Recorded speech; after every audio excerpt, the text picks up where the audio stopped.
Hello everyone, this is Kitty Kazoo and welcome to my video. Today I am going to be redesigning Cinderella to be more historically accurate.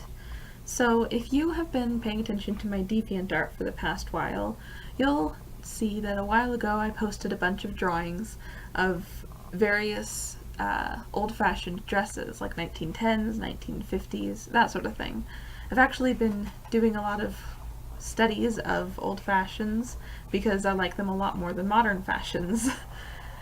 Because of this, I thought that it would be really fun to redesign various Disney princesses according to their actual time period. I actually was inspired by this by Lavender Town's series, where she modernizes Disney princesses. However, as I don't personally care much for modern fashions, and I definitely don't know anything about them, I can't really do that myself. However, since I now have a bit of a knowledge as to historical fashions, I thought that I would do that instead.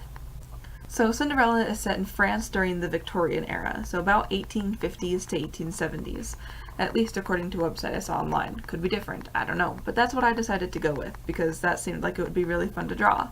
I really love drawing big poofy dresses. The first thing that I noticed while I was researching the Victorian era clothing was that they tended to have multiple layers of ruffles. Some had like up to 10 layers, some only had 2 layers. I decided that her skirt would have 3 layers. As for the top, a recurring theme was a wide off-the-shoulder top ruffle that, upon looking into it, I realized was actually incorporated in the new Cinderella live remake, because it kind of has that top ruffle. And so I thought that that would be a good addition as well. I added a little gem in the center, kind of resembling Cinderella's earrings in the original design. On many of the dresses, I noticed that they were covered in complicated patterns and swirlies, but I decided to simplify it with just some ridges of darker blue, because that was also something that I saw multiple times, was that they would just be edged in a different color, usually a darker or a lighter one.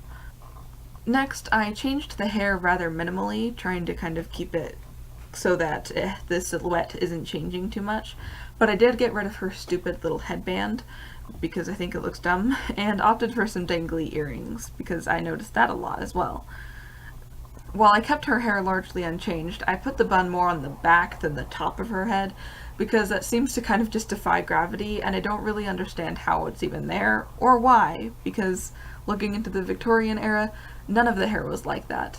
And in fact, I would have changed it a bit more if I was trying to be really historically accurate. I know Victorian girls didn't really show their ears. I don't know why, but they didn't.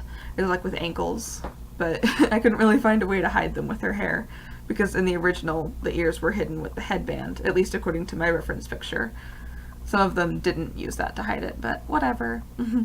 I also kept her little black choker collar necklace thingy, even though I think it doesn't really fit, but I felt that I needed at least a couple things to look like Cinderella or it wouldn't be recognizable anymore.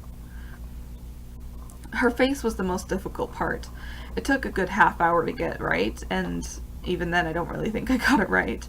I don't care for it much, but it's the best I can do because I'm pretty terrible at capturing likenesses. I struggle with that a lot. Cinderella is kind of iconic, so it felt like I needed to get as close to her face as possible, but it didn't really end up working very well. But even so, I think that it's possible to tell that it's her. I decided to keep the pose the same so that my reference picture would do for a better side-by-side comparison. As for my thoughts on the result, I'm rather pleased by how the dress came out, although there are many things that I would change, especially in the way that it's moving, because I feel like the layers didn't really end up in the place that they should have, considering the movement that is occurring. Her head came out kind of larger than I would have wanted it to, and her stature is a bit too short, I feel. In the final image, you can see that I added Cinderella's red lipstick because after looking into Victorian makeup, red lipstick wasn't uncommon, and so I felt like it wouldn't feel out of place and would yet again give an extra nod to the original Disney design. I suppose I should end this off by saying that I mean no disrespect to the original design of Cinderella and all that, although I don't like Cinderella at all, but I know there are many people who do, and I would love to hear whether or not you actually like my redesign. Of course, for the time, I know that the animation would not have allowed for her to have quite a complicated setup and all the ruffles and everything. But if the movie was to have been made now using 3D animation, I think it would have been really, really cool to see. Anyway, I hope that you enjoyed this video, and I will see you